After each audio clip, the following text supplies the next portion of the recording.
Hey guys, welcome back to Seller Sessions. This week we bring back Brian Johnson. Brian came in at the beginning of the year when we were doing webinars before we went to the weekly shows. So yeah, it's been a long time coming. Thank you for coming on, Brian. I know you're a busy guy. Do you want to tell, for people that may have not heard of you, but I'm sure 99% of the community have, give a little bit of background on what you do and who you are?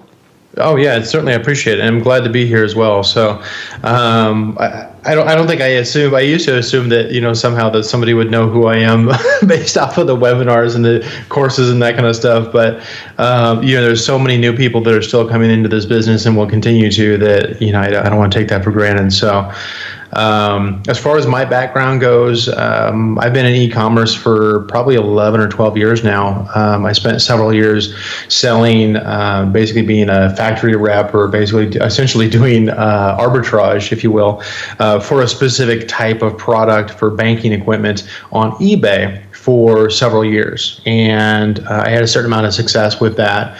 And then I had a friend of mine that was in internet marketing that I worked with, who had pulled me into selling on Amazon, and that was during, what was that? That was the Amazing Seller Machine? Amazing Selling Machine? Yeah, Amazing Selling Machine 2. I don't know, 3 years ago, I suppose it was. And so I started selling private label products, on Amazon and understanding that a lot better. I had some friends of mine outside of Amazon that had their own brands, and they were selling on their own e-commerce sites and wanted to get onto Amazon or wanted to improve what they were doing on Amazon. So they sought me out. And so that's when I started going into more of a consultant mode. So I was doing some private label selling, expanding my product line, working with different products as far as private label. But then I started doing this consulting aspect. And at that point, it's when I basically was able to expand out and see a lot more accounts at the same time, not just my own. And that's one of the reasons why I had to learn very fast my first year. Okay, this isn't working, or I needed to figure out something else, or I need to understand the audience better. So that's when I started jumping more into sponsored products. Of course, there wasn't hardly any training. Amazon's own training was pretty poor. There wasn't Udemy courses or anything like that was out there yet. And so at some point, I became passionate about it enough that I just spent nearly all my time. I still had the private label business. I was still doing the consulting, but I started doing a lot more coaching, a lot more consulting, and building up a Facebook community just to talk about the advertising on Amazon. So 90% of my focus has been, on Amazon's sponsored ads platform and AMS platform for the last 2 or 3 years now. And so, I'm a geek also. I'm an engineering type of geek personality, and so I do a lot of testing, a lot of analytic type things. And so I like to get in there and it's like, I wonder what happened if I did this or change this. And so I spend a whole lot of time testing theories and disproving theories, even my own theories, of course, just to try to figure out what's working and what's not. Excellent. Now, and that's what we're going to chat about today. Obviously, I see you as like the kind of leader in this space. I've mentioned this to you before. I think you're one of the most established guys. And again, you come from a data-driven point of view. Like me, it's about frameworks, it's about testing. So I think for us, it's going to be a nice little geek out today, and hopefully the viewers will enjoy it as well. So what we're going to speak about today, guys, we're going to talk about some of the algorithm updates throughout the year, some observations that Brian's seen. So let's way back to between February and May. There's a few updates there with the algorithm. Do you want to break those out for us? Yeah, absolutely. Of course, throughout the year, of course, we do have the seasonality, the holidays, and that kind of stuff. That's always going to affect buyer behavior. But the things that Amazon changes include things like algorithm changes. One of the major algorithm changes they made this year in 2017 was started to roll out, and they typically roll these out in batches of seller. They do a certain amount of testing on a set of accounts, and they kind of roll that into another one. And that includes features as well. But back in February of this year, they started rolling out the change to the organic algorithm specific to the indexing. And pretty much everybody's already heard, or been affected by, the indexing changes. But this actually started back in February, and they continued to roll it into March and mid to late April. So it took them probably a good 2-3 months to actually roll it out in its total. Yeah, and there's kind of not conflicting information. What happened is everyone was testing, weren't they, around that time? But people were coming up with indifferent results. Do you want to, for people that wasn't aware of what was going on in the background, and there's someone who has a software company as well, who understands, what's going on behind the scenes in terms of users of your products and things like that. Yeah. What are some of the common things that we see? It was 1,000 characters, it's 5,000 characters, it's 300 characters, it worked in this category, that category. What did you see? Well, you actually kind of covered a lot of that right there. So, So one of the things that people need to understand, of course, is that indexing is an organic algorithm function. It's not a sponsored function. Sponsored does have its own cues in order to test for relevance. But it's the indexing that most of us are familiar with, as far as being able to search on Amazon for an ASIN number along with a keyword phrase. That is primarily tied to the organic algorithm. And so what people call the A9 algorithm, what some have even coined the A10 algorithm, but the A9 algorithm. And that is basically the indexing is stating what Amazon considers to be relevant. In other words, which products, or is your product considered to be relevant to the search phrase that is being searched, and it's a pass or fail. So in other words, you're either indexed or you're not indexed. That's different than the search position ranking, where you might be on page 1 for a search term versus beyond, page 20, as an example. And so some of the things that had immediately changed when we started observing this back in February, March, and April was that, obviously there was a difference as far as the number of keywords that we were indexing for. And therefore, if our product is not indexed for it, it's not showing up in the organic search results. If it doesn't show up in the organic search results, our sales go down, our sessions. For those who track sessions, I don't. But for those who track, sessions or visits to a product page, those dropped quite a bit also, because there was far fewer keyword phrases that a product was actually showing up in search results for. One of the things that we were starting to test and get a lot of feedback and theories within the community, and theories started coming out of the woodwork. It's just a case of testing to see which ones occurred most of the time. And I want to say most of the time because some of these worked for some people and for some seller products, and some of them didn't work for others. And then some of them, it was a mix between, it's like you might have a seller that has 10 products and it works one way on 5 products and works in a different way on another 5 products, depending on what category it was in. And so initially we were looking at it as like, okay, is it category specific? Is it dependent on how many characters? Does it depend on the content, whether or not it's using any kind of character separation, space, comma, hyphen, whatever the case is. And a lot of the testing, and whether or not it included, okay, was the length of the title plus the length of the bullets plus the length of the back-end search term fields? Did it include or exclude description field? Did it include or exclude enhanced brand content? All these things where there's all these different combinations that people were trying to test for. And unfortunately, the system was inconsistent. So somebody might test it within their own account and say, hey, this is the way it works. Somebody else comes back and said, no, it doesn't. It didn't work that way at all for me. And so ultimately what we had to come back with, people who are looking for advice, we had to come back and say, look, ultimately, here are the approximate general rules that we say, we suggest you stay within, but ultimately you're going to have to test it on each of your products and see what works best for your product.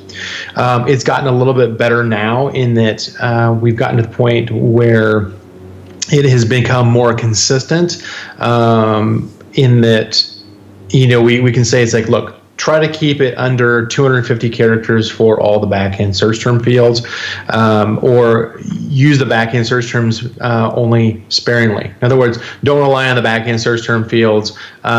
Just use it to supplement the indexing that you get from your title and bullets, which On the organic algorithm, the indexing is primarily going to come from the title, the bullets, and the back-end search term fields, versus what we typically observe on my side as far as the sponsored relevance match has to do with the title, the bullets, and the front-end description. So they're a little bit different, they're different algorithms, and so they behave a little bit different.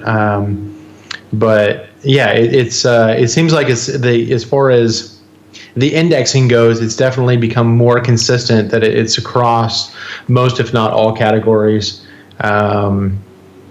And that 250 character limit seems to be kind of the guideline, I should say, not the exact rule, because there's also grandfathering to consider too. Yeah, I mean, staying on this, there's a couple of tests that I've done.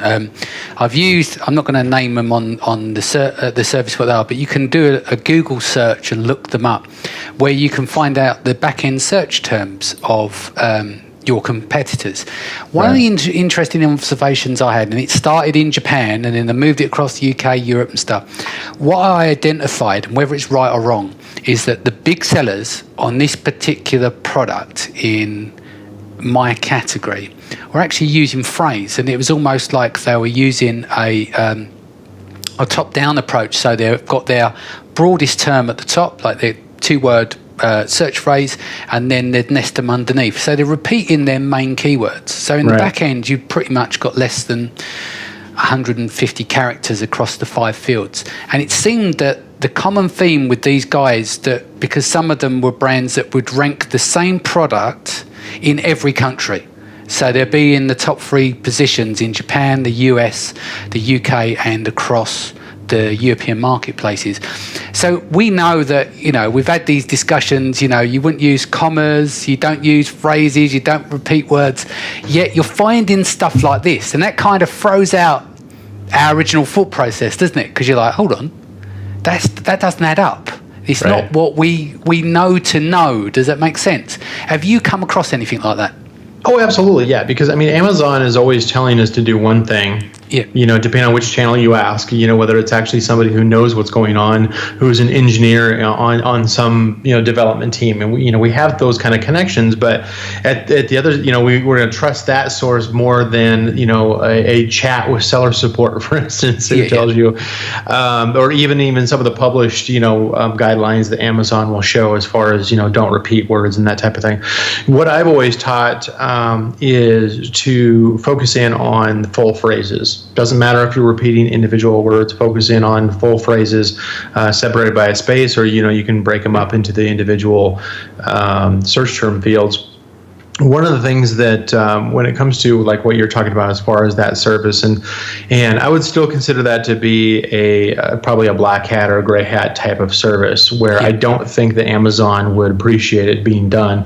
I think it's a temporary backdoor access. Backdoor at the moment, and I think at some point that will close. But here's my point of view on it, is because I've had probably over 1,000 of such tests, and I was doing it not necessarily. It's like, okay, how can I get this product to compete better with this other one? The way that I typically approach these things is more from an academic research standpoint, where I'm looking for large-scale patterns that help me understand how the algorithm works based off of a larger data set. And so that's it helps with looking at an overall view within software and within our community, our own custom software that we may run for data testing, but also to test out services. We'll actually invest into some of the services in order to try to get a large portfolio. We do the same kind of thing with some other keyword research tools as well, but I'll actually pull in a larger data set and try to analyze for patterns and look for those kind of connections. Sorry. So I can edit that bit out, so drop back in at patterns. Yeah, sorry, my Alexa somehow heard me say something here. Picking up on keywords. Yeah, I don't know. Unplug her. So the one of the things that we observed back in April, May timeframe when we first got access to this is the lack of consistency. In other words, everybody was using, even Amazon's own listings, whether they were vendors, Vendor Express, Vendor Central type listings, whether they were even like an Amazon Basics type of listing, or it was a top seller versus a poor seller. And it was a mix of everything from, the use of commas to single words to repeating words to junk words to using, hyphens and exclamation points and semicolons. It was just all over the board. Like there was nothing consistent other than the fact that says like, look, nobody knows what they're supposed to put in the back end, including Amazon apparently. And so the result of that, unfortunately, was okay. This is not very reliable. Now, carry that forward. That's something that I started to do. Started to collect data now on. I don't have an answer for you on this one yet, but. Since Amazon rolled out, of course, the original character limitation, back-end character limitation, back in which February, was March, 5,000 to 1,000, wasn't it? Or are we talking about after that? Originally they went down to like 1,000, then they dropped it down to like 250 or so, or 400, or it depends on. Back then I think it was closer to like 400 if you include things like title and that kind of thing. Just recently, last month, I guess it was, is when they officially announced it. And a lot of sellers who were not following the previous conversation thought that this was a new change, that, they suddenly changed everything. No, they just, in Amazon's fashion, they just announced it 3 months after the fact, after they did it, which is fairly normal for them. But what happened is that you're starting to get a lot more people, not only the official policy, the official guideline from Amazon, but also just from what we've taught and people have implemented, is you figure the back-end search term fields are now being updated, and they're being updated to be more succinct as far as which phrases or which format is being used in those back-end search term fields. And so now it would be a much more valid experiment, academic research experiment, to go back and do 1,000, do a sample of 1,000, back-end accounts again, to look for the patterns and differences between top sellers and poor sellers, for instance. One of the things that we noticed, one of the things that I would expect on that is that it's more likely that, kind of like what we're teaching right now, is that the top sellers are going to rely primarily on their title for their indexing of their most targeted keyword phrase, followed by the bullet points, and then if anything else is not being indexed that maybe they don't want in their front end, in their bullets or their title, then they may put that in as a phrase into their back end search term fields. So at that point, it's going to be a lot more succinct. It's going to be a lot tighter data, and it's required that people have gone back, and sellers have gone back and updated those under the current knowledge of 2017 as far as what works, what doesn't. And so there shouldn't be so much disparity as far as the best practices should be more obvious. And being able to see the subtle differences between those after they've been updated in 2017 should make that test for a lot, for a lot more accuracy as far as trying to figure out what is the subtle difference when it comes to the back-end search term fields between a top seller and a bottom seller. And like what you mentioned, that may be an example of just that.